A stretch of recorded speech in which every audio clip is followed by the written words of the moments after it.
Voilà. Donc, je vais quand même refaire un léger récapitulatif du trajet qu'on a fait depuis mardi, bon, et qui correspond quand même, grosso modo, au trajet que nous, à la Maison commune de la décroissance, donc cette association fondée maintenant il y a presque une dizaine d'années, avons fait. Le point de départ de notre réflexion, je l'ai déjà dit de nombreuses fois, c'est que malheureusement le terme de décroissance est assez connu. Enfin, je pense qu'il est employé assez souvent, mais malheureusement, nous faisons l'analyse. Quand je dis nous, c'est les plus anciens de la MCD ou même des associations précédentes. Donc, nous, on est dans la décroissance depuis presque 20 ans maintenant. C'est soit par les adversaires de la décroissance, donc on a une sorte de décroissance bashing et une sorte de caricature de la décroissance, soit même par des gens qui sont favorables, en tout cas à la décroissance. On ne peut pas ne pas constater un éparpillement, une morcellisation, une parcellisation, de la décroissance. Et nous pensons que c'est l'une des raisons de la faiblesse de la décroissance et de la question de la critique de la croissance dans le débat public. Et donc, alors que dans la précédente organisation à laquelle Thierry ou Sofiane, Marie-Josée appartenaient, qui s'appelait le MOC, le Mouvement des opérateurs de croissance, où nous étions un parti politique qui allions aux élections, nous avons fait l'analyse qu'il ne fallait peut-être pas mettre trop la charrue avant les bœufs et qu'avant d'aller si vite aux élections, il fallait peut-être refaire un véritable travail beaucoup plus, je ne vais pas dire philosophique, mais idéologique, de définition de concept. En particulier, quand je dis définition de concept, c'est de distinction de concept, pour qu'on ne dise pas un mot à la place d'un autre. Et puis on a fait aussi un travail méthodologique, mais qui est plus difficile à faire apparaître dans une conférence publique, c'est un peu plus technique. Donc fondamentalement, c'est pour ça que nous appelons la Maison commune de la décroissance, non pas parce que nous prétendons, nous appelons commun parce que nous prétendons mettre à disposition de tous les décroissants un corpus minimal commun sur ce que veut dire le mot décroissance. C'est-à-dire que nous admettons qu'il y ait des variantes, mais nous espérons quand même qu'il y a un minimum de conception commune. Donc c'est à peu près le trajet que je vais retracer vite fait. Malheureusement, je crois qu'on ne voit pas très bien derrière moi. Et puis c'est écrit assez petit, donc je ne suis pas sûr que l'on voit. Mais le cycle des 3 conférences se reposait sur 4 images, qui étaient, je peux les retrouver, une image d'un cercle et d'un rayon, l'image d'un arbre, l'image d'un iceberg et une analogie entre la politique et la permaculture. Donc les 3 premiers jours, on a fait les 3 premières images. Pour le redire très vite, l'image du rayon et du noyau permet à la fois d'admettre qu'il y a des disputes, qu'il y a des désaccords, qu'il y a des controverses, qu'il y a des tas de discussions sur lesquelles nous ne sommes pas d'accord.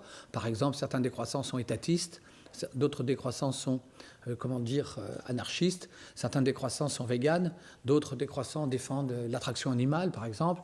Donc on voit bien qu'il y a là des oppositions.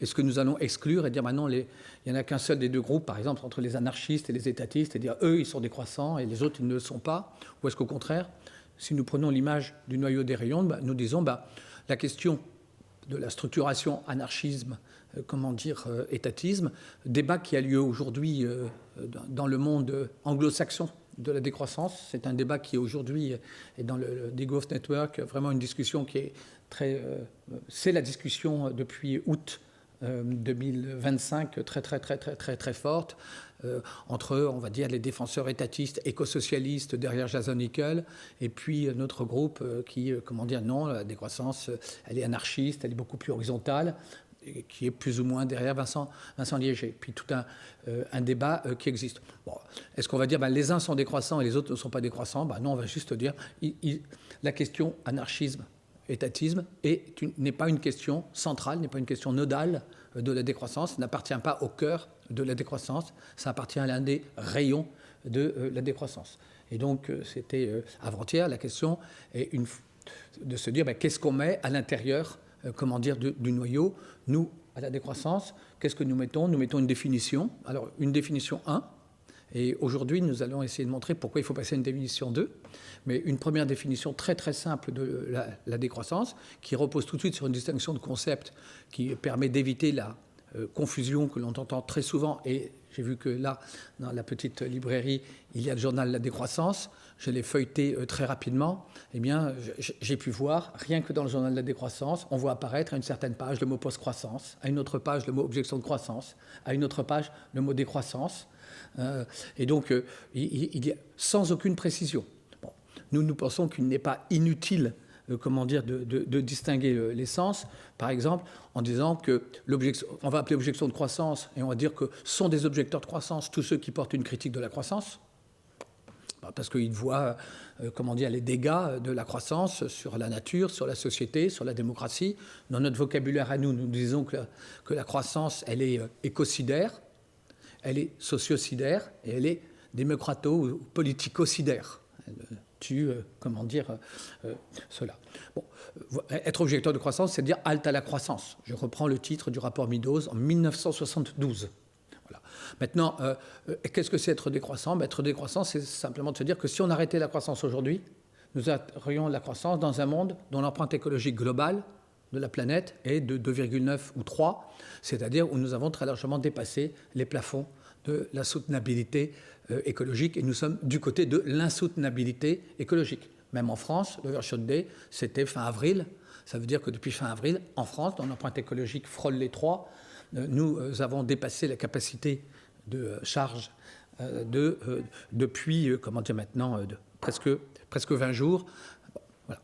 Et donc, ce que ça veut dire, c'est que si aujourd'hui on se contente d'être objecteur de croissance, et qu'on arrêtait aujourd'hui la croissance, est-ce que pour autant nous pourrions continuer à vivre avec un mode de vie qui consomme en France 3 planètes et qui sur la planète Terre consomme 2 planètes ? Bon, alors, à moins d'être un adorateur d'Elon Musk et de penser que nous allons tous pouvoir fuir vers Mars, et au fond, c'est la seule attitude logique, j'ai quand même du mal à être Elon Muskien, donc je pense que la solution ne consiste pas à fuir et à se dire, après avoir détruit la planète Terre, nous irons détruire la planète Mars, et pourquoi pas, et évidemment, après Mars et au-delà, vers l'infini. C'est du buzz, me semble-t-il. Donc, à ce moment-là, c'est là où nous sommes décroissants. Qu'est-ce que veut dire décroissant ? Ça veut dire qu'il va falloir penser à un ensemble de politiques qui vont permettre de repasser sous les plafonds de l'insoutenabilité écologique pour revenir à une empreinte écologique qui ne doit pas en réalité être de 1, qui doit être de 1,2, parce qu'avec 1,2, on arrive en réalité à renouveler. Donc on voit bien que vous imaginez le type de politique qu'il faut envisager pour repasser aujourd'hui sur la planète Terre de 2,9 à 1,2. En France, pour repasser de 3 à 1,2. Aux États-Unis, qui sont à 12, de 12 à 1,2. Donc, bon. Après, pour des pays, je le dis toujours, comme le Tchad, le Niger ou le Népal, dont l'empreinte écologique est de 0,2, bon, ils n'ont pas de problème pour effectivement être écologiquement soutenables. Bon. Et donc, la décroissance, c'est le trajet, la trajectoire, l'ensemble des trajectoires qui envisagent de repasser sous les plafonds de l'insoutenabilité écologique pour retrouver une empreinte écologique soutenable. Et puis, si un jour, au miracle, ça arrive, donc pour m'amuser, moi je dis si un jour mon prince de la décroissance vient, parce qu'un jour mon prince viendra, paraît-il, si un jour mon prince de l'écologie vient, alors si nous retrouvons une empreinte écologique soutenable, nous serons alors dans un monde de post-croissance. Rien que là, vous voyez, voilà le type de travail qui nous semble absolument évident et qui devrait être le minimum, j'allais dire syndical, mais en réalité sémantique, pour savoir de quoi on parle quand on parle de décroissance.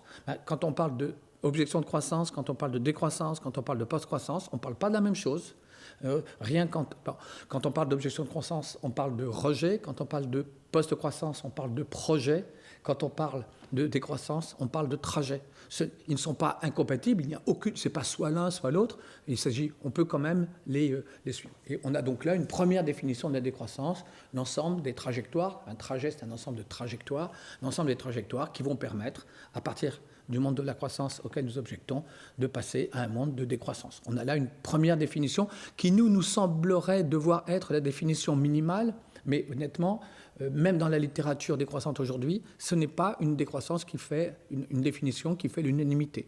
Malgré, puisque tout à l'heure tu signalais que Timothée Paric est à MK2, Timothée, dans son livre Ralentir ou périr, reprend explicitement cette définition et cette tripartition. Bon. Quand je l'ai lu dans le livre de Timothée, je me suis dit, ça y est, on a gagné ce petit combat culturel. En réalité, ce n'est pas si évident que ça, même avec le succès de Timothée, même dans la sphère décroissante, eh bien, ce n'est pas encore gagné. Et donc, si on veut penser donc, la transition vers la post-croissance, alors il faut envisager, c'est la première définition que je viens d'évoquer, la décroissance comme trajet. On avance. Si on veut penser ce trajet comme un ensemble de trajectoires, comme un faisceau, comme un fagot de trajectoires, alors il faut quand même remarquer que ces trajectoires existent. Aujourd'hui, là aussi, c'est un travail de Timothée beaucoup plus académique et savant. Il a fait l'inventaire de toutes les propositions qui existent dans le monde depuis les années 2010 en termes de propositions décroissantes, donc de trajectoires décroissantes. Son inventaire trouve à peu près plus de 500 propositions différentes, de trajectoires de décroissance. Le seul problème, c'est que donc, ce faisceau existe. Le seul problème, c'est que ces trajectoires, si je reprends la conclusion de son article, sont imprécises, peu pertinentes, négligentes, diverses et disparates. En réalité, ça ne fait pas sens. Pour le dire, peut-être un peu plus intello, ça fait nombre, mais ça ne fait pas sens. Ça fait quantité, mais ça ne fait pas qualité. C'est là, c'est présent, mais ça ne fait pas convergence. Et c'est à partir de là, nous pensons que si ça ne fait pas convergence, si ça fait au contraire éclatement, dissémination, alors malheureusement, cela affaiblit énormément la dimension politique de toutes ces propositions qui existent et qui, impliquent un très très très grand nombre de personnes dans le monde qui sont impliquées dans ces propositions, dans les tentatives de les réaliser. Et donc, l'idée, et je l'ai mis là, c'est que malheureusement, cette trajectoire existe, elle ne forme pas un faisceau, mais un agrégat, un politique ou apolitique. Et si on veut sortir de cet agrégat apolitique, alors il faut rechercher un noyau commun que j'ai évoqué tout à l'heure, ça va faire la distinction entre une proposition qui appartient au noyau et une proposition qui appartient au rayon. Ça, on arrive. Et si on veut, politiser donc ce faisceau et ce noyau, de trajectoire, alors nous pensons qu'on ne peut pas en rester au travail que nous avons fait à la MCD depuis une dizaine d'années, c'est-à-dire qui est un travail conceptuel, qui est un travail donc très, un peu compliqué, on va dire. Oui, on va dire conceptuel. On ne peut pas en rester à ça. Et pour donner une image, nous disons que ce travail, c'est un travail qui se fait à la racine de ce que est la décroissance. C'est pourquoi, en changeant sur les mots, nous disons que c'est là un travail de décroissance radicale. Nous sommes dans les racines. Et quand nous regardons ces 500 propositions, nous voyons un buisson, ou je dirais même un feuillage, de propositions, dont l'idée, au fond, je ne sais pas si on voit très très très bien, que la décroissance, on peut la penser sur le modèle d'un arbre. Incontestablement, nous pensons depuis une dizaine d'années, nous travaillons dans les racines, incontestablement, ces plus de 500 propositions constituent, un feuillage de la décroissance. Nous, ce que nous essayons aujourd'hui de faire, et ce qui était l'idée de faire ce cycle de réflexion, c'est de se dire que si la décroissance fait sortir de cet agrégat impolitique, alors il faut essayer de relier ces 500 propositions et puis ce travail conceptuel qu'on a fait.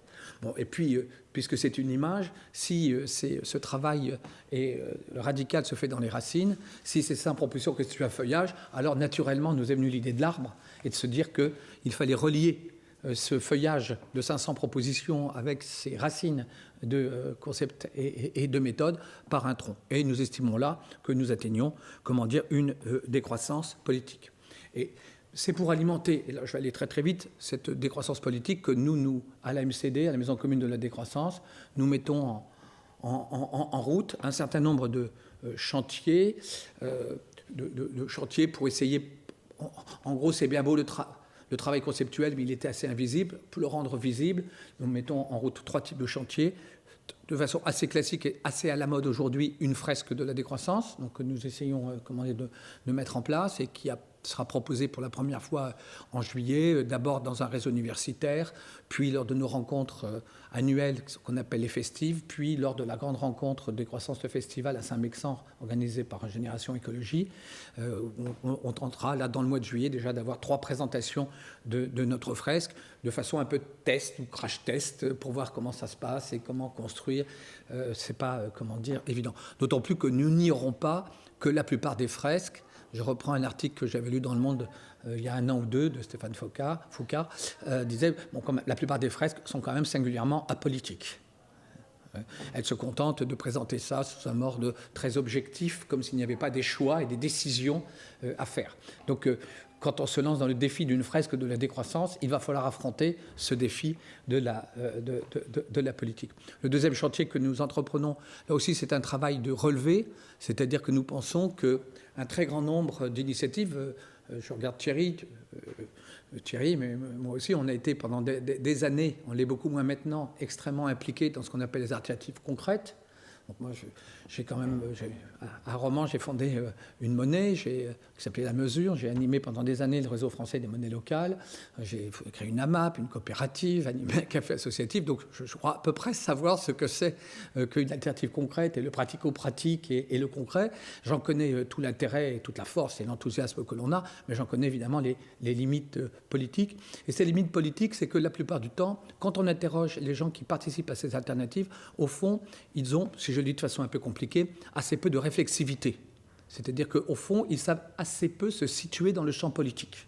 D'où l'idée de leur proposer de remplir ce qu'on pourrait appeler une sorte de carte d'identité politique, exactement comme sur votre carte d'identité, vous avez une série de déterminations qui sont des différences. Donc, c'est l'idée de proposer ce qu'on appelle donc une cartographie systémique des résistances, dans laquelle on demanderait à chaque projet de nous dire comment votre projet, par exemple, se situe sur un territoire. Sur quel territoire vous vous situez? Est-ce que vous vous situez sur le territoire le plus infra, qu'on va appeler la maisonnée? Est-ce que vous vous situez sur un territoire un peu plus gros qui peut être le voisinage? Est-ce que vous vous situez sur un territoire encore un peu plus gros qui peut être la commune, le bassin de vie, la biorégion? Dites-nous effectivement, ou carrément le pays, ou carrément le continent, ou carrément la planète Terre. Dites-nous. Repérer précisément. Et ce genre de questions que je viens de faire là sur le territoire, on peut les faire sur la temporalité, c'est-à-dire que votre projet il se situe dans le ici et maintenant, il se situe sur un horizon de 10 ans, de 20 ans, de 30 ans. Dites-nous quel est votre rapport à la technique, pour le dire vite. Est-ce que vous êtes technophobe, technophile, technocritique? Dites-nous quel est votre rapport aux institutions. Est-ce que les institutions, vous les rejetez complètement, ou au contraire, est-ce que vous pensez que les institutions peuvent vous apporter un soutien logistique, un soutien technique? Dites-nous quel est le rapport, etc. Et donc on a comme cela un certain... quel est votre rapport à l'écologie? Est-ce que vous avez, votre relation à l'écologie est de l'ordre de la soutenabilité faible, moyenne, forte, etc. Et on pense que de cette façon-là, nous, dans un premier temps, nous aimerions, proposer à l'ensemble des associations et des propositions, même académiques, d'essayer de les situer pour voir nous-mêmes sur les axes, lesquels sont remplis, lesquels sont vides, où est-ce qu'il y a des frottements, où est-ce qu'il y a des convergences, au moins faire ce premier travail de relevé et après, éventuellement, voir ce qu'on peut en faire. Mais c'est un premier travail qui va nous demander des ans. Et puis le dernier chantier, c'est ce qu'on appelle le Front central des résistances. Vous le savez peut-être, mais dans la traduction marxiste et donc de la critique capitaliste de la société existante, il a longtemps existé l'idée qu'il existait un fond principal des luttes, qui était la lutte des classes. Et toutes les autres luttes étaient des luttes secondaires. La lutte décoloniale était une lutte secondaire. La lutte féministe était une lutte secondaire. Aujourd'hui, il n'y a plus ce front principal des luttes dont le porteur était le prolétariat. Quelqu'un qui s'appelle André Gorz a écrit il y a quelques années un livre pour dire adieu au prolétariat. On n'est pas sûr aujourd'hui que le prolétariat soit une force mobilisatrice très forte des luttes. Il n'empêche que ce n'est pas parce qu'il faut dire adieu au prolétariat qu'il n'y a pas partout des luttes. Il n'y a pas que des alternatives concrètes qui essaient de faire pour la culture, pour la production, pour l'éducation, pour l'habitat. Il y a aussi des lieux où il y a des résistances. On peut penser, je ne sais pas moi, les bassines, les anti-OGM, les anti-nuques, enfin on n'a pas de problème pour trouver un ensemble de luttes.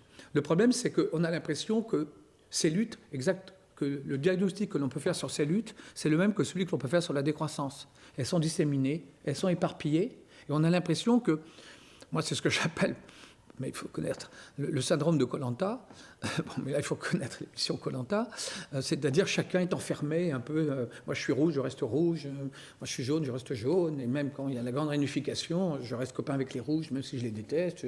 Je n'aime pas les jaunes, même si je suis super sympa avec eux individuellement, etc.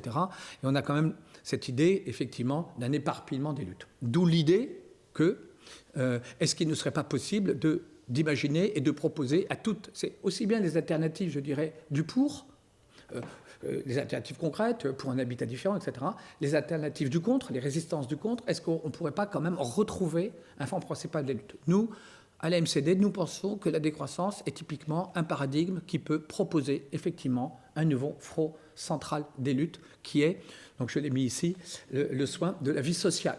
C'est-à-dire l'idée que toutes ces luttes, on peut s'apercevoir que toutes ces luttes pour et toutes ces luttes, toutes ces résistances pour et toutes ces résistances contre ont lieu quelque part. Elles ont des lieux. Eh bien, il me semble que tous ces lieux ont en commun d'être des lieux où l'on cherche à défendre la vie sociale, avec des valeurs comme la solidarité, l'entraide, la coopération, etc. Vous avez remarqué quand même que ce n'est pas que j'ai fait une faute d'orthographe, je ne sais pas si ça se voit vraiment bien, mais j'ai écrit vie avec un Y, parce que j'utilise là une conception que l'on trouve, qui vient des États-Unis, où ils écrivent le mot life avec un Y, et par là ils entendent une extension de la conception de la vie dans laquelle, dans la vie sociale, on met la vie humaine, mais on met aussi la vie des non-humains, c'est-à-dire la vie animale, et même la vie végétale est une vie sociale. Et nous, en bon écologiste, je dirais, nous pensons que l'objectif de la politique est de protéger les conditions mêmes de la vie. C'est-à-dire que le soin à accorder à la vie sociale, il est à la fois un objectif politique, il est un objectif politique parce qu'il est la condition de possibilité même que la vie continue. C'est tout simplement l'image que la vie avec un Y, c'est la branche sur laquelle nous sommes assis. Et qu'aujourd'hui, le monde de la croissance est un monde qui scie cette branche. Et nous devons avoir pour objectif d'empêcher que la branche soit sciée, puisque c'est la condition pour laquelle nous pouvons vivre ensemble. Nous avons donc des chantiers, et ces chantiers, finalement, vont nous permettre d'arriver à une nouvelle définition de la décroissance. Vous voyez qu'on est parti du trajet, des trajectoires, de l'impolitisme, des trajectoires, des insuffisances, l'idée qu'il peut y avoir un rayon et des noyaux, l'idée qu'il faut faire des chantiers pour penser les convergences et la coordination. Il n'empêche que nous arrivons alors à une nouvelle définition, nous apercevons, mais qu'est-ce que tout cela a en commun ? Qu'est-ce que tout cela a en commun? Qu'est-ce que toutes ces luttes, donc, ou toutes ces résistances pour et ces résistances contre, ont en commun? En fait, c'est à ce moment-là que nous revenons au terme même de décroissance et que nous disons, mais en fait, pourquoi nous nous appelons décroissants? Pourquoi nous défendons la décroissance? Pourquoi? Et un certain nombre de personnes nous disent, c'est pas le bon mot, il faut changer de mot, il n'est pas bien. Bon, il n'est pas bien en plus parce qu'il a le préfixe D, et c'est pas bien. Et au fond, à ce moment-là, nous réfléchissons, et ça va être l'objet d'aujourd'hui, nous disons, au fond, qu'est-ce que nous disons quand nous disons que nous sommes décroissants? Qu'est-ce que nous disons quand nous disons que nous sommes décroissants? Vous voyez, la première définition, un trajet, etc. Mais en fait, est-ce qu'on ne peut pas avoir une définition encore plus simple, encore plus spontanée? Demandez à un enfant de 5 ans. Demandez à un enfant de 5 ans. Décroissance, qu'est-ce que ça veut dire? Faites l'expérience. Vous voyez que l'enfant de 5 ans vous dira, c'est le contraire de la croissance. Parce qu'il y a le préfixe D. C'est le contraire de la croissance. Alors, avec Marie-Josée, mon épouse, nous ne faisons pas cette expérience. J'espère que ce que je vais dire ne va pas apparaître comme un mépris de classe, mais nous le faisons avec les caissières. C'est-à-dire que quand nous achetons et qu'on demande une facture, au nom de quoi? Au nom de la maison de la décroissance, donc le temps qu'elle prépare sa facture, etc. Nous disons, mais vous savez ce que c'est que la décroissance? Non. Même quand vous êtes dans une biocoop. Hein, et donc, et à ce moment-là, vous dites, mais et pour vous, c'est quoi la décroissance? Oui. Non, les premières fois, c'est quand même elle qui nous a demandé, mais au fait, c'est quoi la décroissance? Voilà. C'est quand même elle qui nous demande. Voilà. C'est quoi la décroissance? Et à ce moment-là, on nous dit, mais, et pour vous, ça veut dire quoi la décroissance? Et la plupart du temps, avec un bon sens désarmant, c'est le contraire de la croissance. Et cette définition aussi simple, j'espère un peu bébête, en fait, elle peut être extrêmement profonde, extrêmement approfondie. Et c'était l'objet de la conférence d'hier, quand on se pose la question, mais en fait, c'est quoi la croissance? C'est quoi la croissance? Et quand on parle de la croissance, on parle de la croissance de quoi? Et la conférence hier avait pour but, précisément, de prendre une image et de comparer la croissance à un iceberg. Donc un iceberg, on sait que c'est une partie émergée, une partie immergée et un milieu dans lequel flotte, l'iceberg. Et il nous semble que cette image peut assez bien illustrer cette conception, peut assez bien permettre de répondre à la question qu'est-ce que la croissance, tout en restant en même temps. Donc c'est une définition. Alors, si je veux faire un peu savant, je vais dire qu'elle est triviale, elle est spontanée, mais en réalité, elle est assez facilement justifiable en allant regarder celui qui, en France, est présenté aujourd'hui comme l'intellectuel qui a, en quelque sorte, lancé le mouvement de la décroissance, ce qu'on appelle le pape de la décroissance, et qui est Serge Latouche. C'est-à-dire que si on va regarder les travaux de Serge Latouche, on va trouver assez facilement, en tout cas, de quoi commencer à répondre à la question « c'est quoi la croissance ?» Bon, ça c'était, un travail que j'ai fait il y a un mois à Paris dans un cadre universitaire dans lequel je devais faire une présentation de Serge Latouche. Et il est tout à fait remarquable. Alors, je ne sais pas si vous connaissez Serge Latouche, si vous savez à peu près à quoi est associé Serge Latouche, mais dès que l'on fait un petit peu de décroissance, on sait que Serge Latouche est associé à au moins deux expressions. Au moins deux expressions. La première, c'est la sortie de l'économie. La deuxième, ou la seconde, parce qu'il y en a d'autres, c'est la décolonisation de l'imaginaire. La décolonisation de l'imaginaire. Il est, pour la première, en gros, qu'est-ce que ça veut dire la sortie de l'économie? Moi, je le dis un peu simplement. Pour entrer en décroissance, il faut sortir de l'économie. Qu'est-ce que ça veut dire sortir de l'économie? Et pourquoi Serge Latouche veut-il sortir de l'économie? Pourquoi Serge Latouche dit-il que la décroissance consiste à sortir de l'économie? Pourquoi? Alors ça, pour une raison extrêmement simple, parce qu'il dit qu'aujourd'hui, l'économie a atteint exerce une telle emprise sur la société que nous ne sommes plus une société avec une économie de croissance, nous sommes devenus une société de croissance. Nous sommes devenus une société de croissance. Exactement, d'ailleurs, on pourrait dire presque la même chose aujourd'hui. Nous ne sommes pas une société avec de l'automobile, nous sommes une société de l'automobile. Nous ne sommes pas une société avec le portable, nous sommes une société du portable. Mais fondamentalement, nous ne sommes pas une société avec une économie de croissance, nous sommes une société de croissance. C'est-à-dire qu'il n'y a pas que l'économie qui subit l'emprise de la croissance, c'est l'ensemble de la société. Et l'ensemble de la société, ce n'est pas que l'économie. C'est cela, la partie, immergée de l'iceberg. Et fondamentalement, pour le dire assez vite, ce que dit Serge Latouche, c'est que cette emprise, alors moi je dis économologique, parce qu'en réalité, c'est l'emprise du discours sur l'économie. De la même façon qu'on fait la distinction entre la technique et la technologie, il faut faire la distinction entre l'économie et le discours que l'on a sur l'économie. Alors je sais bien que le mot de économologie n'existe pas, il n'empêche que c'est quand même l'emprise de l'économologie et l'emprise de la technologie sur la technique. Bon, je pense qu'il ne peut pas y avoir de société sans technique, il ne peut pas y avoir de société sans économie. Mais aujourd'hui, ce qui caractérise le monde moderne, c'est un monde de l'économie sous l'emprise de l'économologie, c'est un monde technique sous l'emprise de la technologie. C'est-à-dire d'un discours qui dit la technique, c'est bien quand ça croît. L'économie, c'est bien quand ça croît. Juste comme ça, c'est bien quand ça croît. Ça croît pour croître. Il suffit que l'économie croisse, il suffit que la technique progresse, puis c'est bien en soi. Tout progrès technique est bon en soi. Toute croissance économique serait bonne en elle-même. Toute augmentation du PIB serait bonne, en elle-même. Là, Serge Latouche dit, non, quand même, on voit bien que quand on se met à, pour le dire vite, économiser même ce qui ne devrait pas l'être, alors on va le dire de façon plus concrète, quand on se met à marchandiser ce qui ne devrait pas l'être, alors la société, subit une emprise et une violence. Alors, qu'est-ce qui est marchandisé qui ne devrait pas l'être? Là, Serge Latouche fait référence aux travaux d'un anthropologue qui s'appelle Karl Polanyi, qui est un historien, anthropologue, économiste du XXe siècle, qui dit en réalité, on s'aperçoit que l'économie moderne, l'économie libérale, est une économie qui a marchandisé ce qui ne devrait pas l'être. Alors, qu'est-ce qui ne devrait pas l'être ? Ne devrait pas être marchandisé ce que Karl Polanyi appelle les facteurs de production. C'est quoi les facteurs de production ? C'est-à-dire les facteurs qui rendent possible la production économique. Quels sont ces facteurs ? Il y en a 3 pour Karl Polanyi. Il y a la terre, il y a l'activité et il y a la monnaie.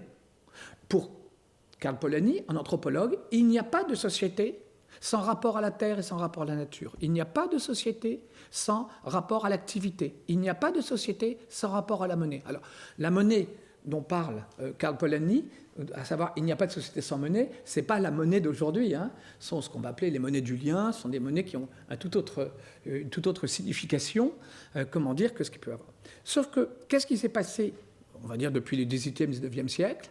Eh bien, Karl Polanyi, donc celui que j'appelle le deuxième Karl, Karl Polanyi, Karl Marx, le deuxième Karl, qui à mon avis est plus intéressant que le premier Karl, Karl Polanyi nous dit bien en réalité le monde moderne, l'économie libérale, a marchandisé les facteurs de production. Et on a fait ce qu'il appelle des quasi-marchandises.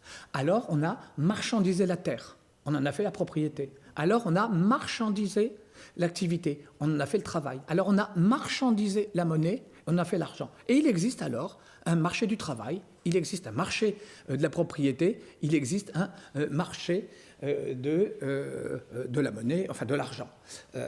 Et cette, comment dire, marchandisation du monde ne s'exerce pas simplement sur l'économie, mais aussi sur le monde. Ça veut dire quoi sur le monde ? Pas simplement sur nos modes de production. Je dirais que si j'en restais à Karl Marx, la marchandisation s'exercerait sur les modes de production. C'est là où je préfère effectivement les analyses donc, de Polanyi dont s'inspire, Serge Latouche. La marchandisation, il ne consiste pas simplement à marchandiser les modes de production, elle marchandise les modes de consommation, mais elle marchandise aussi nos modes de loisirs, elle marchandise même nos modes de dormir.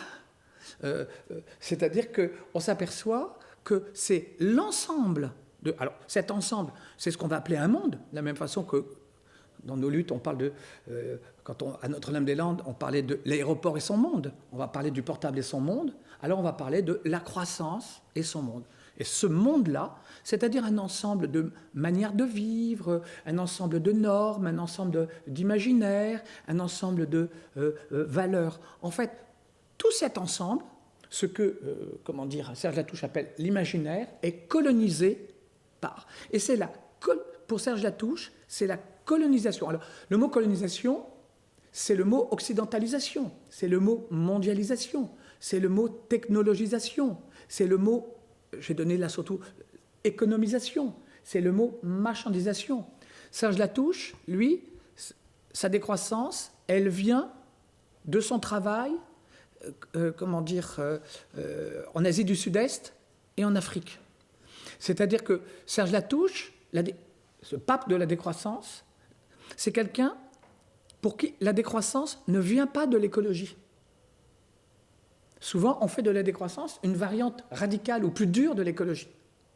Et quand j'ai travaillé sur Serge Latouche, et qu'on l'interroge, Serge Latouche lui-même dit, quand on l'interroge sur le rapport Meadows, il dit « Mais moi, le rapport Meadows, quand dans les années 70, il paraît, je travaille en Afrique et je viens de travailler dans les îles du Sud-Est, pour moi, le rapport Meadows, ça n'a aucun intérêt. » Pourquoi ?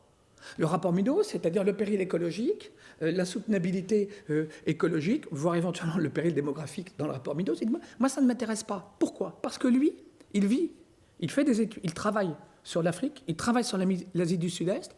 Je peux d'autant plus en parler que moi, si je suis décroissant, ça fait un petit moment, c'est parce que, avant de maintenant vivre en France depuis assez longtemps, même moi, j'ai vécu pendant des années en Afrique, au Niger, en Mauritanie, et aussi pendant assez longtemps, 6 ans, à l'île Maurice, qui est un pays, que l'on prétend être en développement. Et en fait, qu'est-ce que j'ai vu dans ces 3 pays ? En Mauritanie, au Niger et à l'île Maurice. J'y ai vu, particulièrement en Mauritanie et au Niger, des mondes qui ne connaissent aucune croissance économique. aucune croissance économique, mais qui sont totalement, par leur imaginaire, sous l'emprise de la croissance. À l'île Maurice, c'était encore mieux parce que, en fait, ils prétendent qu'il y a une croissance économique et c'est un modèle de développement dans l'océan Indien, mais en réalité, c'est extrêmement inégalitaire. L'essentiel de l'essor économique de l'île Maurice vient du fait qu'à la fin de l'apartheid, une grande partie des capitaux et des Sudaf blancs sont venus se réfugier, à Maurice. Donc on a véritablement là un développement qui est totalement, importé et qui ne correspond pas à une véritable production. Puisque, je ne vais pas faire de l'économie de l'île Maurice, mais normalement, l'économie de l'île Maurice, c'est l'économie de la canne à sucre. Qui ne peut pas tenir parce que ce qu'on appelle les traités ACP. On ne va pas rentrer dans les détails, mais normalement, le prix du sucre était garanti pendant des années par l'Europe, et puis ça ne s'est plus fait.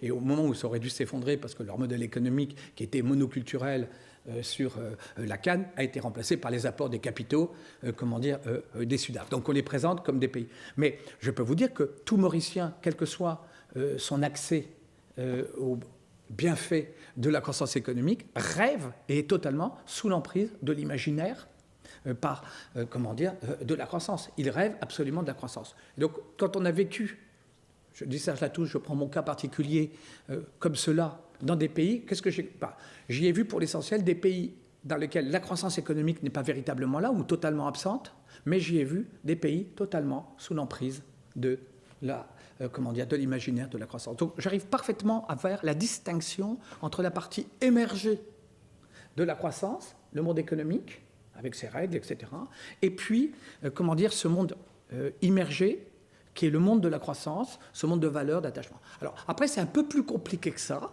je ne vais pas y rentrer dans les détails, dans ce qu'on va trouver, dans l'iceberg de la croissance, mais il n'empêche que j'avance. Il faut à ce moment-là peut-être se dire, mais au fond, Serge, on se connaît, tu expliques l'emprise de l'économie sur nos sociétés par l'emprise que l'imaginaire de la croissance a exercée. Ok, très bien. Et c'est très bien. Ça a l'énorme intérêt de ne pas faire comme le faisaient les marxistes, d'expliquer la domination économique pour des raisons économiques. On consiste à tourner en rond et de façon tautologique à expliquer le même par le même. C'est quand même la grande faiblesse des explications marxistes. Donc c'est très bien, tu montres que cela. Mais pourquoi l'emprise de l'imaginaire a fonctionné? Pourquoi ça marche? Pourquoi l'Occident, depuis le XVIIe, XVIIIe siècle, a laissé son imaginaire se faire coloniser par, ce que tu appelles l'imaginaire de la croissance? Pourquoi? Et c'est à ce moment-là que moi je dis qu'il faut adresser à Serge Latouche, il faut critiquer Serge Latouche avec Serge Latouche. C'est-à-dire que de la même façon que Serge Latouche nous permet de comprendre qu'on ne peut pas comprendre la croissance si on réduit à la partie émergée et qu'il faut passer à la partie immergée, et la partie immergée explique l'emprise sur la partie émergée, il faut poser la question, mais d'où vient l'emprise? Pourquoi la partie immergée a pu avoir cette emprise sur le monde économique qui a l'emprise sur la société? Et c'est là où nous utilisons les travaux d'un élève, disciple, très critique, on va dire maintenant, de Serge Latouche, et qui rejoint tout à fait des travaux que nous faisions nous aussi auparavant. Et on converge tout à fait, qui est un sociologue italien qui s'appelle Onofrio Romano. Et Onofrio Romano, lui, fait l'hypothèse que, en fait, le problème, pour le dire vite, il voit dans la croissance économique, il ne voit pas la maladie. Enfin, pour le dire autrement, il n'y voit que le symptôme. Mais il n'y voit pas la maladie. En gros, il dit, si la croissance est une maladie, la maladie, ce n'est pas la croissance économique. Ce n'est que le symptôme. Mais ce n'est absolument pas la cause. Alors à ce moment, on se dit, deviens latouchien et dis-nous que la croissance économique, c'est le symptôme, et que la cause, c'est l'imaginaire. Sauf qu'il va plus loin, parce qu'il dit, lui, alors Onofrio Romano, il dit, oui, mais même l'imaginaire, c'est un symptôme. C'est lui-même un symptôme. Donc, il n'est pas lui-même... l'imaginaire colonisé n'est pas non plus la maladie. C'est lui-même un symptôme. Alors, on repose la question, mais alors, de quoi l'imaginaire colonisé, est-il le symptôme? Et c'est là où il dit, en réalité, il faut voir que l'imaginaire de la croissance est lui-même le symptôme de la maladie, et la maladie, pour lui, est ce qu'il appelle le régime de croissance. Alors, pourquoi est-ce qu'il dit ça? Parce que dans la croissance et son monde, qu'est-ce qu'on trouve? On trouve des valeurs. C'est là où il faut... c'est là où je pense que c'est quelque chose qui est assez intéressant. J'espère que quand on est décroissant, on a des valeurs. Non, et ces valeurs, même si on les pense en termes de binôme, on fait des choix, on a des préférences. Normalement, nous préférons, je dis un peu bêtement, la coopération à la compétition.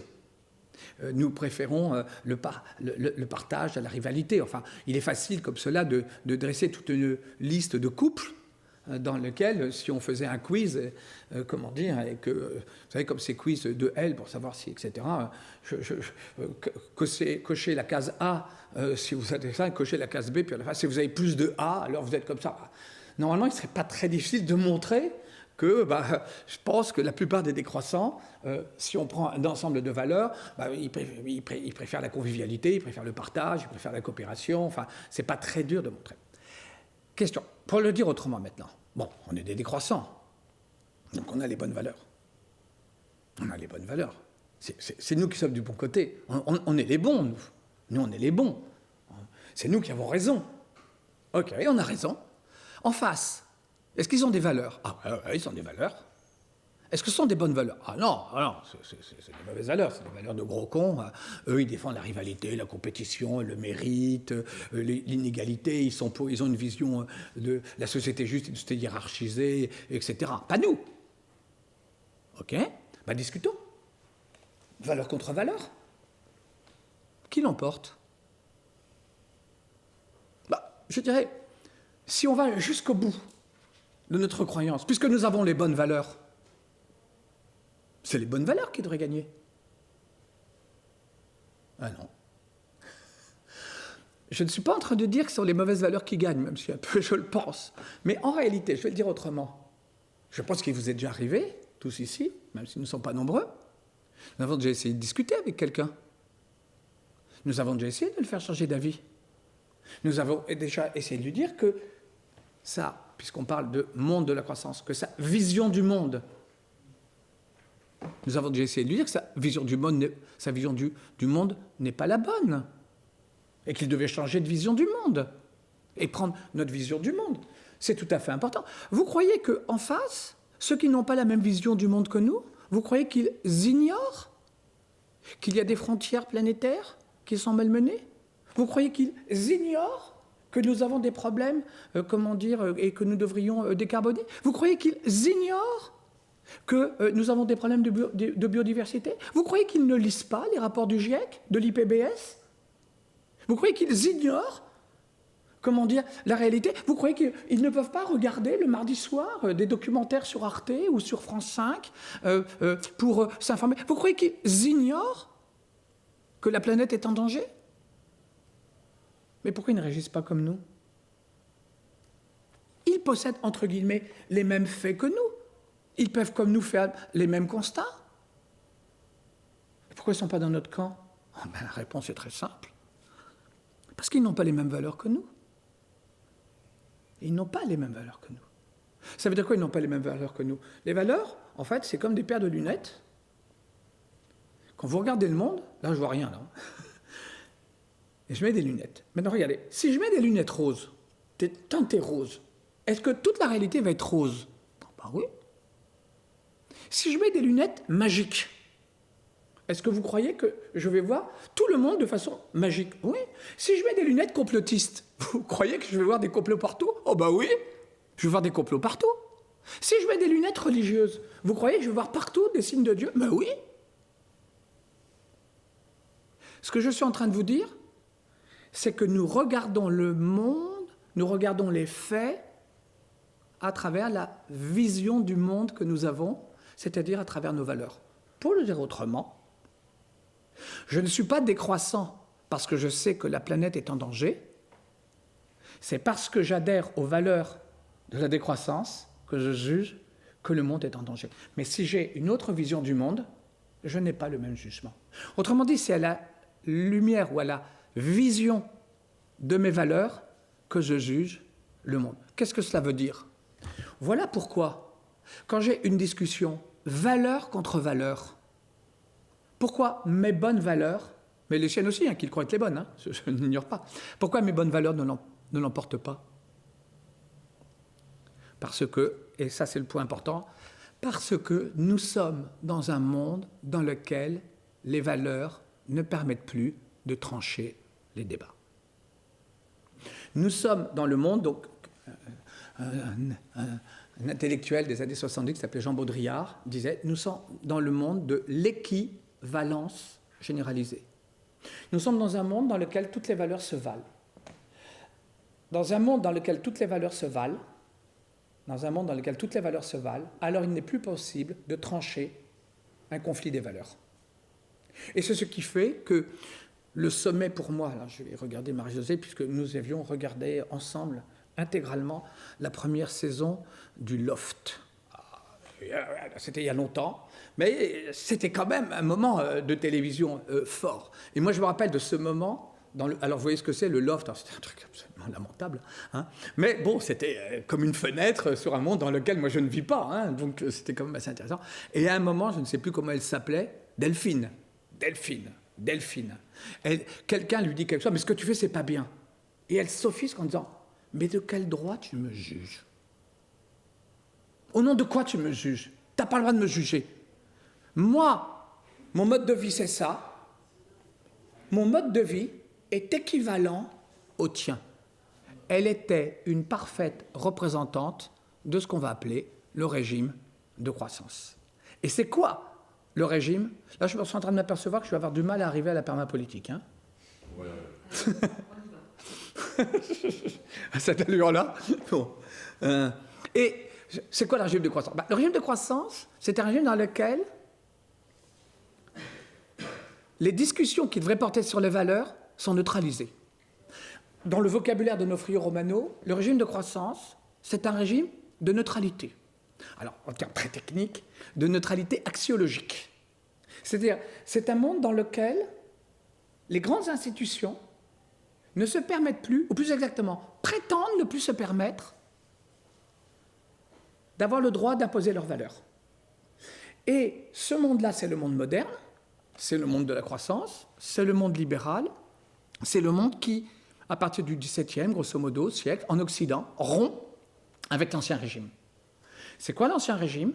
C'est un régime dans lequel les grandes institutions, le rouge et le noir, donc l'Église et l'État, imposaient leurs valeurs. On sait ce que ça donnait très concrètement, historiquement, ce monde-là.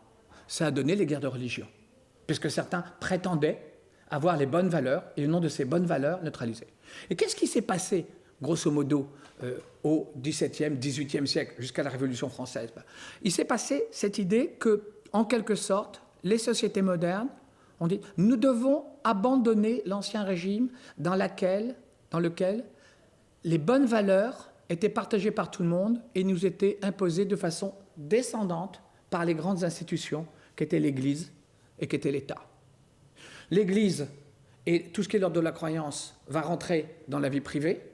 Quant à l'État, il va simplement prétendre, je vais le dire de façon un peu compliquée, être neutre axiologiquement. C'est-à-dire qu'il va prétendre être moralement neutre. C'est-à-dire ne plus se permettre de dire à quelqu'un « ceci est une bonne vie, ceci est une mauvaise vie ». Et c'est ainsi que le libéralisme apparaît comme cette idéologie moderne qui prétend que chaque individu a le droit naturel de construire sa vie comme il l'entend. C'est-à-dire, et là, il y a une véritable rupture avec l'Ancien Régime, où dans l'Ancien Régime, eh bien, en quelque sorte, les vies étaient, orientées par les grandes institutions descendantes. Et cela est vécu, et de ce point de vue-là, ça nous pose des questions, comme une libération individuelle. Cette libération individuelle, elle consiste en quoi? Au fond, que chacun est libre de construire sa vie comme il l'entend, chacun est libre d'avoir sa propre conception individuelle de la vie bonne. C'est-à-dire, chacun est libre de décider, en toute liberté, des finalités, des buts de sa vie. Et la question de la finalité devient une question privée, une question individuelle, et la question ne devient plus une question publique, une question collective. Les grandes institutions collectives s'interdisent de préférer et de faire préférer des finalités. Les finalités deviennent une affaire absolument, comment dire, privée. C'est Thierry qui me dit quand il faut boire. Donc j'obéis. Moi, c'est comme ça. Parce que le jour, je me suis étouffé quand même. Hein. Donc là, il dit, il faut que je boive avant que je m'étouffe. Et donc, bon. Mais alors, à quoi servent les grandes institutions si elles ne fournissent plus les finalités? Si les finalités deviennent une affaire privée, alors à quoi elles servent? Eh bien, si on prend l'opposition entre les finalités, les buts, et conceptuellement on les oppose aux moyens, alors à ce moment-là, en quelque sorte, moi, il y a ce qui se passe, ce que j'appelle un deal libéral. Le deal libéral, c'est, OK, nous n'allons plus nous occuper, les grandes institutions, c'est comme si elles disaient, nous n'allons plus vous occuper de vos conceptions privées de la vie, vous êtes libre de faire ce que vous voulez, et chacun est libre de s'auto-déterminer, de s'auto-réfléchir, de s'auto-fonder, d'auto-décider, de construire sa vie comme une œuvre d'art, etc. C'est un sujet de bac qui est tourné un jour. Peut-on créer sa vie comme une œuvre d'art? Ouais, ben super, bon, très bien. Chacun crée, etc. Son chef-d'œuvre, il fait de sa propre vie son œuvre. OK, les grandes institutions prétendent ça. Mais alors, quel est leur rôle? Eh bien, puisqu'elles ne vont plus s'occuper des finalités, puisqu'elles ne vont plus s'occuper des fins, ce deal libéral consiste à dire, nous, la seule chose que nous faisons, c'est que nous garantissons de vous proposer des structures institutionnelles, juridiques et économiques aptes à vous garantir le maximum de moyens. En quelque sorte, la distinction entre le public et le privé va se superposer à la distinction entre les moyens et les fins. Les fins vont être privées et les moyens seront mis à disposition par les grandes institutions. J'espère que vous voyez tous que la privatisation des fins, c'est l'individualisme, et la collectivisation des moyens et la promesse collective que les moyens seront le maximum, c'est la promesse d'une croissance. Et c'est ainsi que dans les sociétés libérales, la croissance apparaît comme la promesse de maximiser les moyens au service de fins pour que chacun puisse construire sa vie comme il l'entend. Et c'est ainsi que le régime de croissance est installé depuis le XVIIIe, XIXe siècle, qui est à la fois un individualisme et une économie de croissance. Pour le dire autrement, il s'agit là d'un régime politique. Et ce régime politique, alors, c'était là, il faut que j'avance quand même. Il est quelle heure? Oui, pas l'heure, moi. Ça fait bientôt une heure. Ah, ça fait trop, il faut que j'arrête. Et donc, bon, c'est à ce moment-là, donc, avançons. Pour le dire autrement, si on regarde l'image c'est-à-dire qu'on s'aperçoit que la croissance, la critique de la croissance ne doit pas simplement porter sur l'économie, ne doit pas simplement porter sur le monde, mais doit porter aussi sur le régime. Et ça part, ce régime est un régime politique. À ce moment-là, on va s'apercevoir que, là je viens de procéder en quelque sorte à ce que je vais appeler une extension du domaine de la croissance.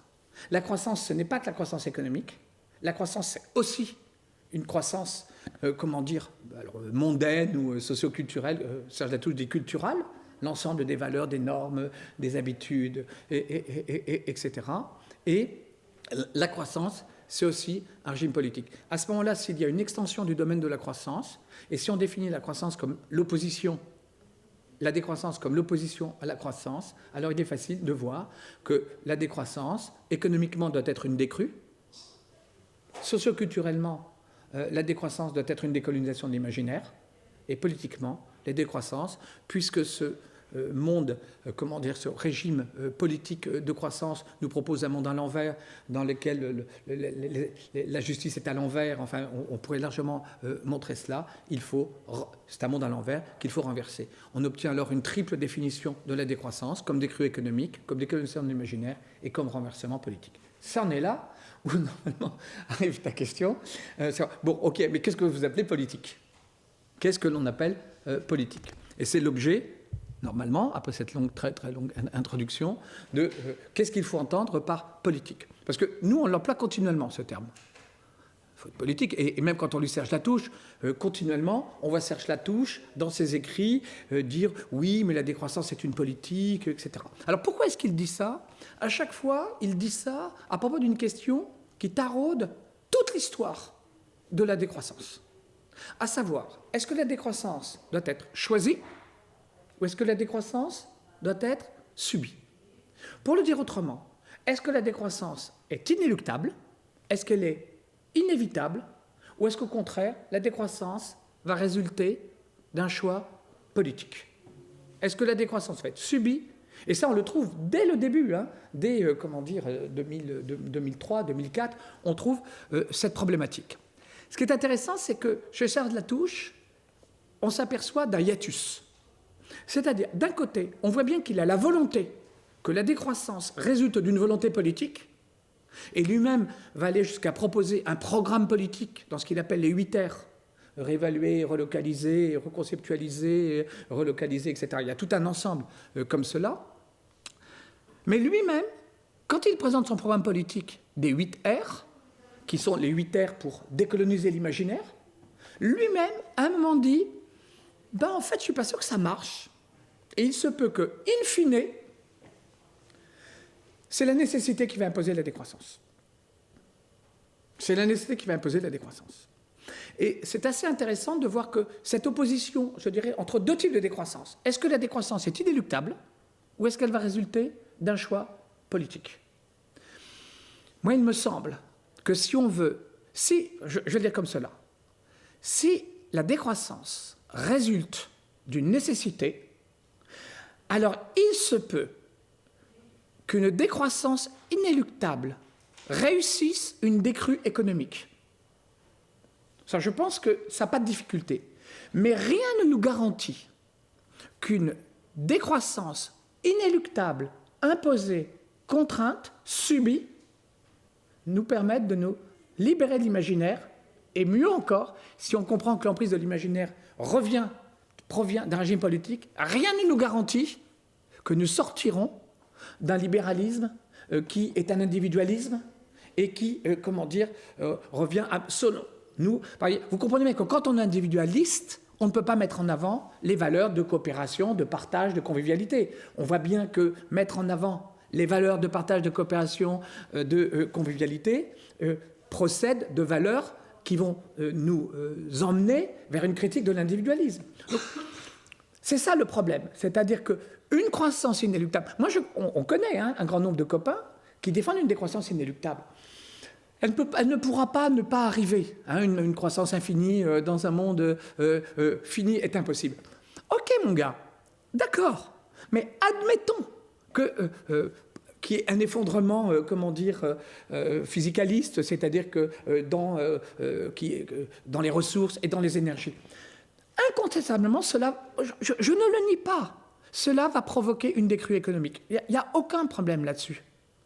Mais rien, je répète, mais rien ne nous garantit que nous aurons une décroissance. Autrement dit, nous aurions un monde sans croissance économique, mais nous aurions un monde de croissance encore. Nous serions toujours dans un monde et un régime de croissance, mais sans croissance économique. Là, je pense à la phrase d'Hannah Arendt quand elle réfléchissait à propos du travail. Elle dit « Nous sommes une société de travailleurs dans laquelle il n'y a plus de travail ». Elle dit ça dans un texte célèbre, parce qu'à cause des machines, déjà, c'est en 1958 qu'elle écrit ça, et elle dit, le progrès industriel nous libère du fardeau de devoir travailler, mais nous continuons à avoir les valeurs du travail, mais nous n'avons plus assez de travail. Je ne sais pas ce qu'elle dit aujourd'hui avec l'IA. Et elle-même, elle dit, ce que nous avons devant nous, c'est susciter le travailleur sans travail. Point. On ne peut rien imaginer de pire. C'est ce qu'elle écrit en 1958. Eh bien, chère Anna, on peut imaginer beaucoup bien pire que ça. Parce que ce que nous avons peut-être devant nous, si la décroissance était inéluctable, c'est une société, un régime politique et un monde de croissance sans croissance. C'est ce que Serge Latouche avait connu en Asie du Sud-Est, avait connu en Afrique. C'est ce que moi-même, en ayant vécu au Niger, en ayant vécu en Mauritanie, je peux voir effectivement à quel point les sociétés sont détruites quand on est effectivement, sans même les petits gains ou les pseudo-satisfactions que nous fournissent la croissance, économique. Et donc, cette question de la politique, c'est la question de... Alors, la décroissance, je répète, inéluctable ou volontaire?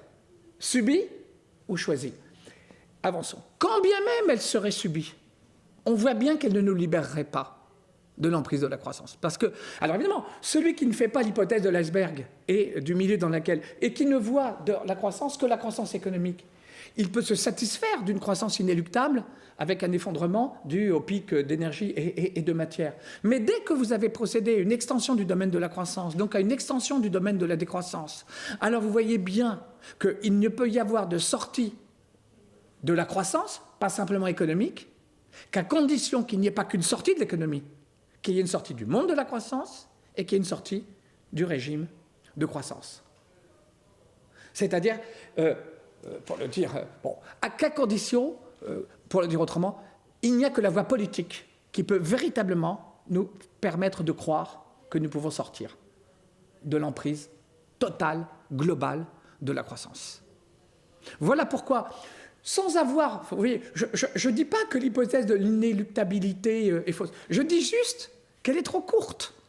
Et que de la même façon que quelqu'un qui, dans la croissance, ne critique que la croissance économique, quelqu'un qui, et on en a des amis qui défendent la croissance inéluctable et qu'ils se moquent de nous parce que nous défendons la décroissance volontaire. Nous défendons la décroissance politique. C'est-à-dire, nous en faisons un choix politique.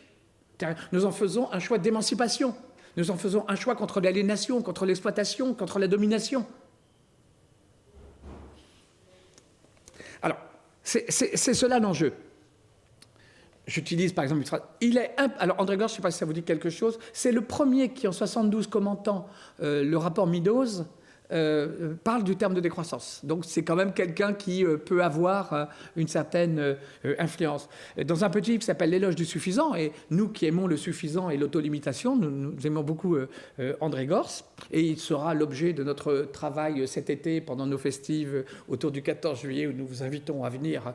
Nous serons un peu plus nombreux normalement, où nous aurons 2 jours de discussion avec ce que la décroissance peut s'enrichir d'André Gorz. Même si ce n'était pas véritablement un décroissant, mais il y a énormément de choses à s'enrichir. Il est impossible de fonder la politique sur une nécessité ou sur une science sans du même coup le nier dans son autonomie spécifique. Et en fait, c'est là où je vais rajouter maintenant quelque chose d'un peu plus compliqué. En fait, quand je dis que la partie immergée, c'est l'économie de la croissance, la partie immergée, c'est le monde de la croissance, et tout ça flotte dans un milieu qui est le régime de croissance. Ce qu'il faut rajouter aussitôt, c'est que ce régime de croissance est un régime politique. Ça, j'ai commencé à le dire. Quand je l'appelle libéralisme, j'en parle bien comme d'un régime politique. Sauf que c'est un régime politique tout à fait paradoxal, et c'est pourquoi il faut le renverser, parce qu'il met le monde à l'envers, parce que c'est un régime en réalité de dépolitisation. En fait, le régime de croissance est un régime politique de dépolitisation. Alors ça, c'est déjà un peu plus subtil à comprendre. J'en donne une sorte d'argumentation. En quoi le régime politique de croissance est un régime de dépolitisation? Le régime politique de croissance est un individualisme. Avons-nous déjà bien écouté ce que veut dire l'individualisme? C'est cette philosophie politique défendant la liberté, mais défendant la liberté comme en disant la liberté est d'abord la liberté individuelle. C'est la liberté de l'individu. Mais qu'est-ce que c'est qu'un individu? Bon, je vais le dire autrement. En quoi l'individualisme est une politique? Bon. Quel est le secret de toute politique? Le secret de toute politique, alors il n'est pas le secret d'ailleurs, parce que je vais dire, nous le connaissons tous. Le levier de toute politique, vous le savez tous, c'est diviser pour régner. C'est le secret de toute politique. Si un jour vous faites de la politique, vous verrez qu'il s'agira de diviser. Diviser pour régner. Eh bien, si on y réfléchit bien, je divise. Donc je divise une société, je divise.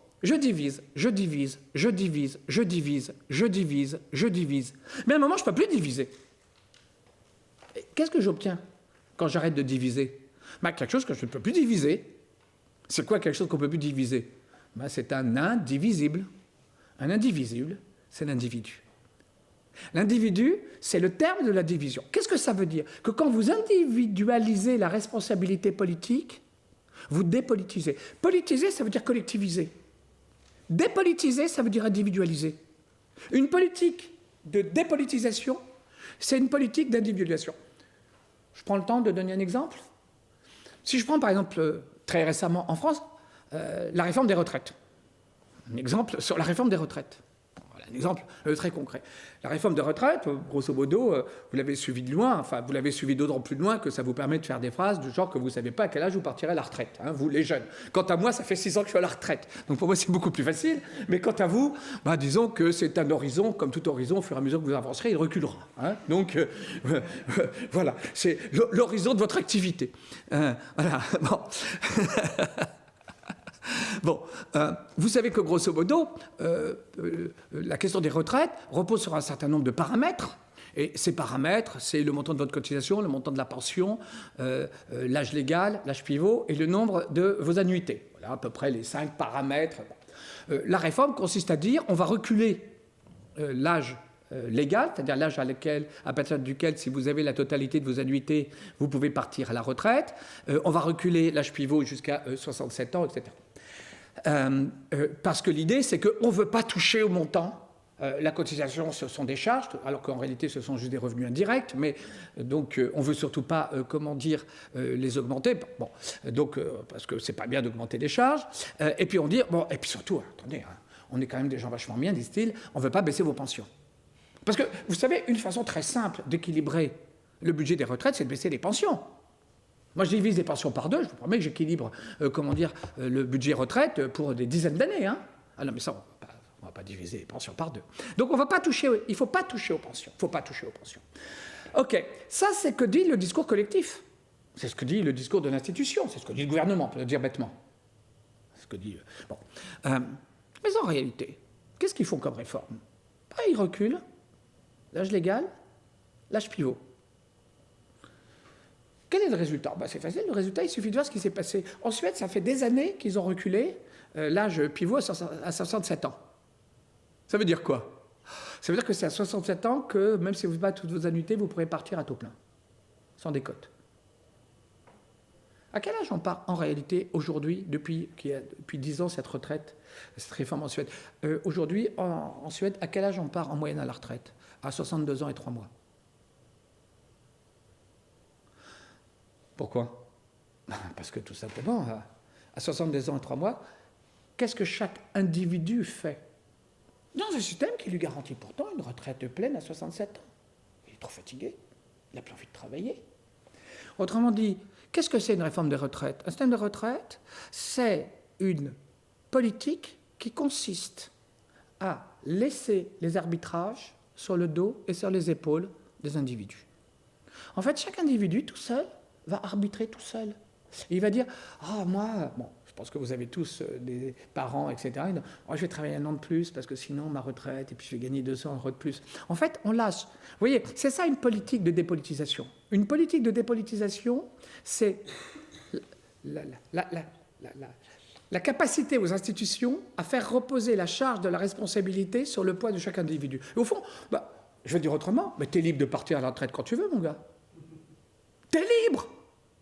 Mais en réalité, si vous partez, j'espère que vous voyez le résultat, à 62 ans, vous avez 50 décotes. En réalité, cela revient vous-même à assumer la baisse de la pension de retraite.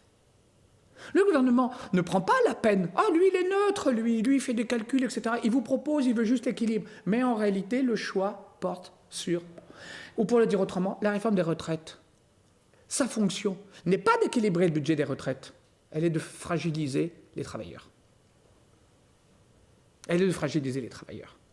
C'est ça une politique de dépolitisation par l'individualisation. Là, on est... Et alors, je vais le dire autrement. Un budget équilibré de la retraite, c'est bon pour la croissance. Un budget déséquilibré, c'est pas bon pour la croissance. Ça se fait au nom de la croissance. Même aujourd'hui, explicitement. On va nous expliquer qu'aujourd'hui, c'est bon pour la croissance, mais de toute façon, c'est parce qu'il n'y a pas assez de croissance. S'il y avait plus de croissance, on va relier ça à la croissance. Il n'empêche que le but réel, c'est cela. Et donc, voilà en quel sens le régime politique de croissance est un régime de dépolitisation par individualisation, par parcellisation, et par, en fait, c'est à toi, individu, de prendre la responsabilité. D'où la question, si le régime politique de croissance est un régime de dépolitisation, si en tant que décroissant nous voulons renverser ce régime, alors le régime de décroissance doit être un régime de repolitisation. Mais alors, qu'est-ce qu'on appelle repolitisation? Qu'est-ce qu'on appelle politisation? Qu'est-ce qui est politique et qu'est-ce qui n'est pas politique? C'était l'objet de la conférence d'aujourd'hui. L'idée, elle me vient de la lecture de quelqu'un qui s'appelle, que je mets ici, mais je ne sais pas si on voit mieux, alors qu'il fait un peu plus... Bon. On voit toujours pas? Si, on voit. C'est Virginie Maris, je ne sais pas si vous voyez qui c'est, qui a écrit un livre formidable qui s'appelle « La part sauvage du monde ». Du monde ou de la nature, d'ailleurs je suis un peu étonné que c'est du monde. Je ne sais pas si c'est du monde. C'est du monde? Oui, bon. La part sauvage du monde, j'ai un doute soudain.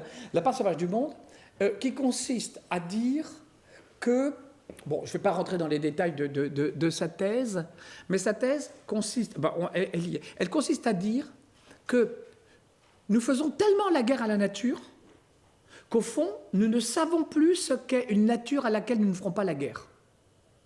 Et nous faisons tellement la guerre à la nature, nous menons tellement la guerre, la nature, que nous ne savons plus, fondamentalement, ce qu'est une nature à laquelle nous ne ferons pas la guerre. Et donc, c'est ce qui fait que, à force de faire la guerre à la nature, nous perdons le lien avec la nature et nous ne savons plus de quoi nous parlons quand nous parlons de la nature. Et c'est pourquoi elle dit, si nous ne devons pas accepter, parce que, si je veux le dire autrement, les politiques de dépolitisation, elles vont être une individualisation, elles vont être aussi une naturalisation. Il est important de ne plus faire comprendre, de ne plus permettre aux gens de comprendre ce qu'est la nature, pour faire passer, par exemple, des dominations culturelles et politiques pour des dominations naturelles. Si ce n'est, je regarde, pour un instinct d'immortalité. Il ne m'écoute pas. C'était hier, il m'a posé la question. Donc, il est important de réfléchir à ce que veut dire, nature. Et Virginie Maris dit, il doit y avoir, si nous voulons respecter notre rapport à la nature, alors nous devons laisser une part sauvage de la nature et ne pas y toucher.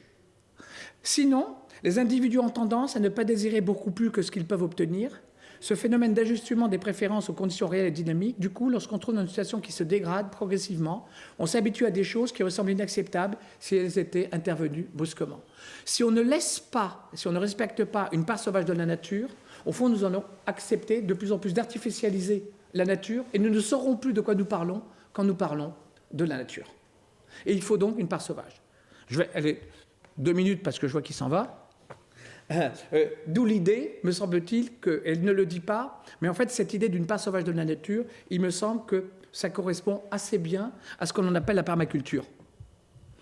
La permaculture, vous savez, c'est cette idée qu'il doit y avoir 5 zones et qu'il y a une zone 5 qui est un espace sauvage et puis qu'il y a 4 zones préalables, la zone des petits fruits, la zone, du verger, la zone du pâturage, la zone des friches, et puis un espace sur gauche. Il me semble qu'on peut faire une analogie entre la permaculture et la politique. Pourquoi je dis ça? En fait, c'est pour me poser la question, qu'est-ce qui est politique? Si je veux repolitiser, il faut que je puisse répondre à la question, qu'est-ce qui est politique et qu'est-ce qui ne l'est pas? Mais plutôt que de dire, et de faire un trait binaire en disant, à ma droite c'est politique, à ma droite c'est pas politique, il me semble beaucoup plus intégrateur, beaucoup plus, paradigmatique, de comprendre que, en fait, il y a des... Je ne veux même pas dire des degrés, parce que je ne veux pas dire qu'il y a des degrés plus politisés que d'autres. Il y a des zones différentes de politisation. Et je vais vous laisser partir en montrant. Et moi, je pense qu'on peut déterminer 5 zones de politique. La zone 1, la simplicité volontaire, est ce que, Geneviève Pruvot appelle... la première fois que j'arrive sans buter, le quotidien politique, c'est-à-dire, si je veux ridiculiser les petits gestes, etc., moi je pense qu'on peut les ridiculiser, mais ce sont déjà des petits gestes politiques. Il y a déjà de la politique dans le fait de faire attention à la consommation d'eau, au recyclage, aux toilettes sèches, à tout ce qu'on va appeler la simplicité volontaire. C'est très individuel encore, et c'est très compatible avec une société individuelle, mais si on lit bien Geneviève Pruvot, ça peut donner aussi un quotidien politique, c'est-à-dire ce quotidien de cette économie de tous les jours, de cette économie de la subsistance, qui est une économie qui est accomplie par les femmes, et qui est une économie que, si elle est accomplie par les femmes, alors on ne peut pas ne pas remarquer que dans le système patriarcal, ce qui est accompli par les femmes subit une invisibilisation politique, et que cette invisibilisation politique, elle revient en réalité à dépolitiser ce que les femmes accomplissent dans les gestes les plus quotidiens. Et que nous, en tant que décroissants, une repolitisation revient à revaloriser ce qui est invisibilisé, inaudibilisé, dans le régime. La zone 2, les alternatives concrètes. Vous allez faire de l'agriculture autrement, de la production autrement, du voyage autrement, de l'habitat autrement, de l'éducation autrement, de la monnaie, autrement. Là aussi, je me semble que de la même façon que dans la zone 1, il y a une oscillation entre simplicité volontaire et quotidien politique, il y a une oscillation entre des alternatives concrètes. Moi, j'ai créé une AMAP, je ne demandais pas, quelle était la carte politique des gens de l'AMAP, et on avait de tout. Mais je pense que là aussi, il y a une oscillation dans cette zone 2 entre des gens qui font ça, je dirais, dans le ici et maintenant collectif, je fais un habitat collectif, je fais une monnaie locale, etc.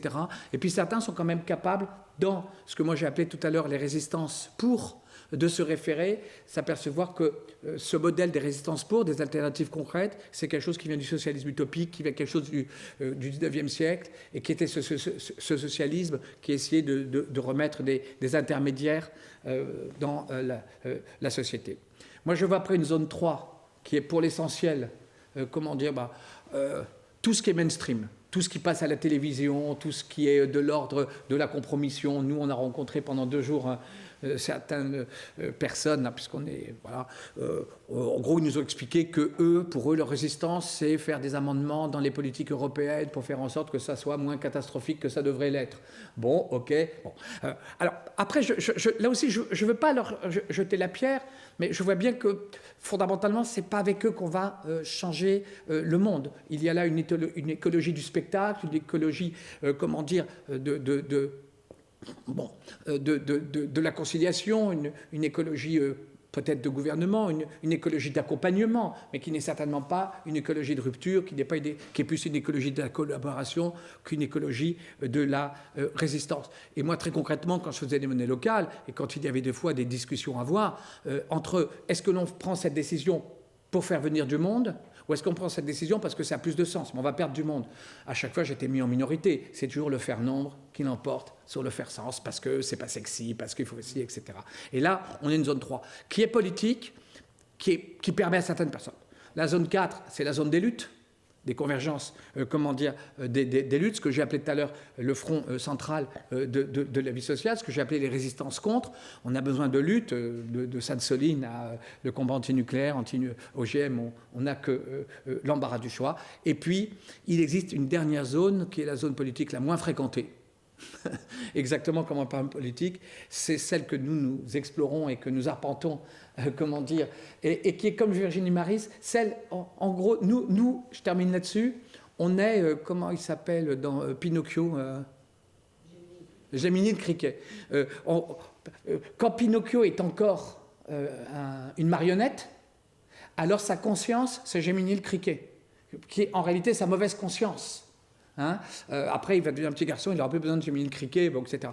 Je pense que cette zone 5, c'est un peu notre rôle, c'est-à-dire que, au fond, c'est ce qu'on a expliqué, je ne vais pas dire à qui, mais à ces gens qui font des politiques publiques et qui sont très très contents de faire un demi-amendement dans une politique européenne, leur expliquer qu'il manquait peut-être d'un Géminis le criquet qui leur rappelait, de la même façon qu'il faut rappeler que la nature, c'est fondamentalement d'abord une nature sauvage avant d'être une nature artificialisée.